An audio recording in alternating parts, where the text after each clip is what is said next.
देवळीत पुन्हा एक निकृष्ट बांधकामाचा नमुना उघड। देवळी शहरातील निकृष्ट दर्जाच्या बांधकामाचे आणखीन एक ज्वलंत उदाहरण आज दुपारी समोर आलंय।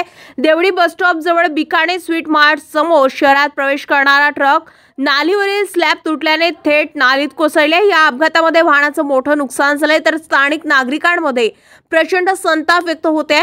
तुटलेल्या स्लॅबमधील सळाखी पाहता केवळ 8 मिलीमीटर आणि 10 मिलीमीटरच्या लोखंडी रॉड वापरल्याचं स्पष्ट झालंय। म्हणजेच नियमबाह्य, निकृष्ट आणि पूर्णतः भोंगळ बांधकाम। शहराच्या प्रवेशद्वारावरच असा हलक्या दर्जाचा स्लॅब टाकण्यात आलाय।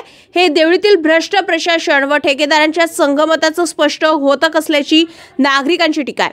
लोडेड ट्रक दररोज या मार्गाने देवळीत दाखल होतात आणि तरीही जबाबदार विभागाने गुणवत्तेकडे पूर्ण दुर्लक्ष केलंय। या घटनेने पुन्हा एकदा प्रश्न उभा राहिला आहे, देवळीकरांच्या जीवाशी चाललेला हा खेळ कोण थांबवणार? किशोर सुरकार, जनसंग्राम न्यूज, देवळी।